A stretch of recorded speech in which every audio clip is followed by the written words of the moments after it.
Let's keep rolling here. Let's go to line number 2 and say good morning to the PC member for Labrador West, the Minister of Transportation and Works, and also the Minister responsible for Labrador Aboriginal Affairs, Nick McGrath. Good morning, Minister McGrath. You're on the air. Good morning, Paddy. How are you this morning? Very well today. Top shelf. How about you? It's a good place to be, and I'm there also. Good man. Another great day here in St. John's. You're in town, so what's on your mind? I am. Well, I was listening to your show there. I had you on as my background music this morning while I'm working away here, and I heard Jordan Brown come on the show. Yep. And first of all, I'd like to commend Jordan because I know him personally, and it's great to have young people like that getting involved. He's presently the president of the Labrador Heritage Society and doing a great job representing them there. But I'd like to clarify a couple of things as he was on talking about the Labrador flag, of course. And I need to clarify a couple of things or comments he made. For example, the comment that he made that one minister makes a distinctive no reply to the Labrador Combined Councils whether or not the flag will be flown, and that's non-factual, because when a decision is made like that, it's made by the government. And of course, as a minister of the Crown, I head one department, and one of the departments that I head certainly are involved in any decisions that are made concerning the Labrador flag, but I'm part of a cabinet that makes decisions like that. So I think it's an unfair statement to say that the Minister of Labrador and Aboriginal Affairs and the Minister of Transportation and Works makes that decision on his own. I think it's very important also that people know that the Labrador flag, I certainly understand and respect 100% the importance of the Labrador flag and where it's been. As a former member of the Labrador Combined Councils and a former president, I've advocated myself, and also to the tourism industry, which I've been involved in for 35 years, I've advocated for the use of and representation of the Labrador flag, but I respect the fact that the province has one provincial flag, and we've received applications not just for the Labrador flag, but for many other flags. And as I stated in an interview the other day, for example, the Aboriginal groups throughout the province, the Nunatsiavut government is a great example. They have their own flag. They're self-governing now, and they would like to have their flag flown. The Francophone Association is another one, and one of the most common, unofficial flags that I know you're certainly familiar with it, and a lot of people on the island portion of the province, is the pink, white, and green Newfoundland flag. And so with all of these, we get applications to have those flown. So there'd be a lot of flag poles. If it was so easy as Mr. Kent said, one of my colleagues in government, to just put up a fourth flag pole at these places, we'd look like the United Nations if we had all the flag poles put up that the flags are requested to be flown. Is there any difference in those different flags? So, I mean, some of those requests would be for one-offs, whether it be to celebrate a week that is associated with the Francophone Association. The Nunatsiavut government is their own government, so that would not be necessarily analogous with the Labrador flag. What's the downside here? Because we know there's a growing rift between the island and Labrador. They see that symbolically important to be recognized with their own flag, even though it's official capacity on the Welcome to the Big Land, Newfoundland and Labrador government logoed sign. What's the downside of putting it up?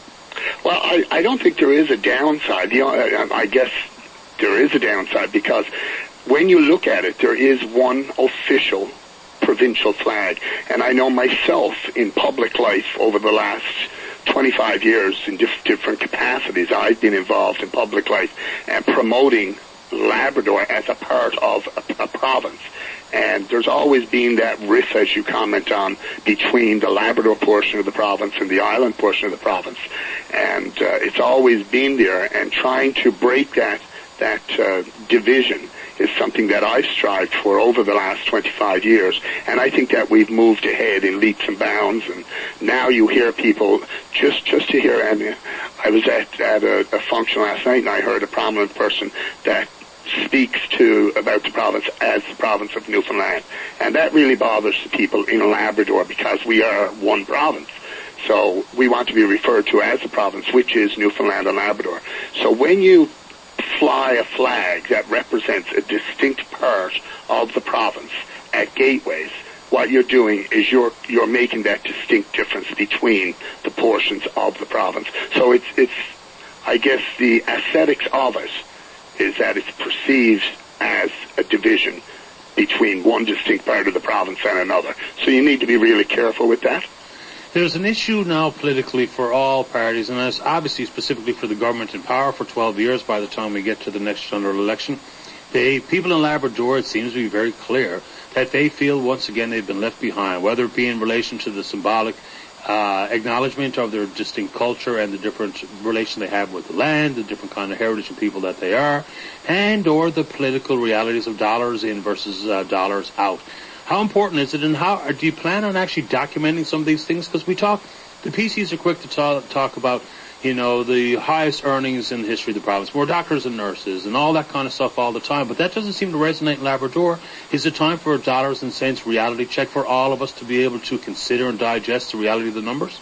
Well, I agree with you to a certain percent there, and it's quite often that people will talk about all of the money that comes out of Labrador and the small amount that goes in. Now, I can go on for an hour talking about the investments that this government over the last decade has invested back into Labrador.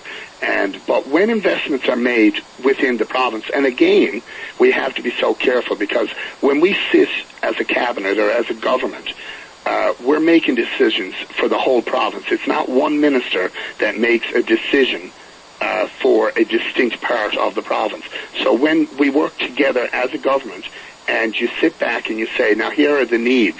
I guess one of the best examples I can use there is the roads program. In this year, the 2014 roads program, we had an investment of $81 million. So I sit with my colleagues and you have to decide where is that $81 million going to be spent. And, of course, there's priorities all over the place.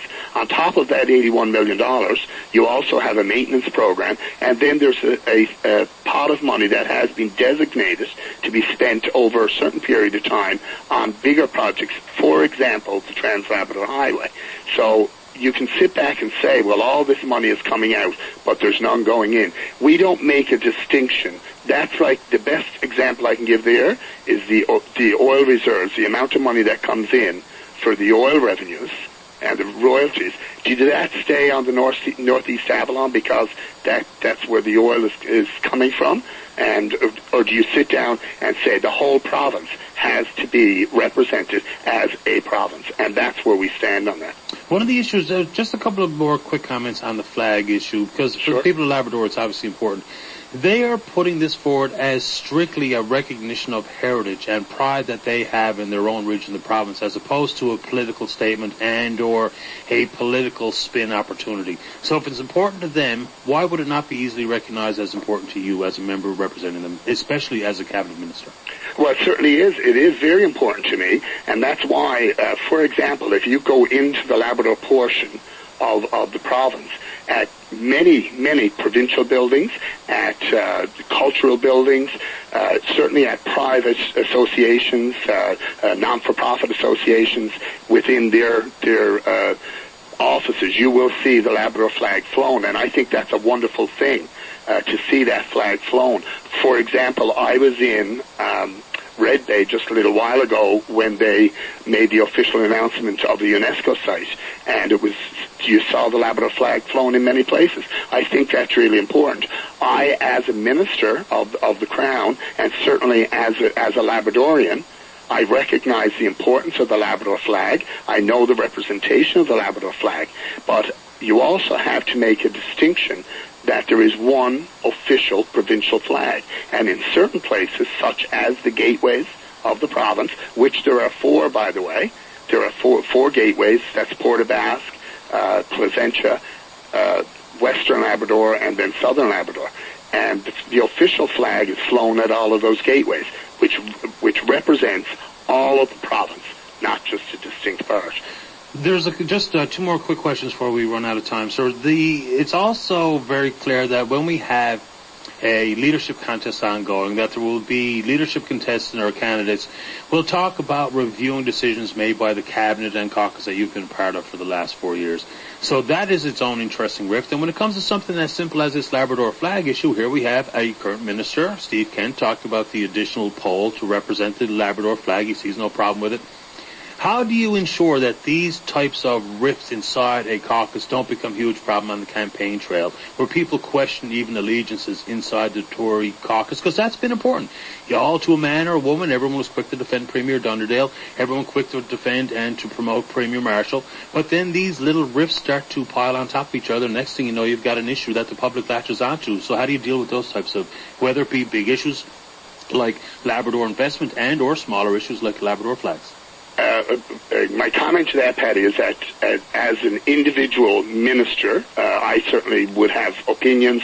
All of the ministers around the table, as well as members sitting around the caucus, have opinions on anything that is happening, and you debate those issues. The Labrador flag being no different than, it doesn't matter whether it's a small debate or a large debate, there are going to be differences of opinions around the table. And the political offset of that is that at times people are going to have differences of opinions. The difference being, though, generally cabinet disagreements are left inside the cabinet room as opposed to part of campaign trail stuff, which is a distinct difference. And the point that you're making, I understand. I'm being flagged out here quick, but this is an important one that is also on the minds of many people in the province.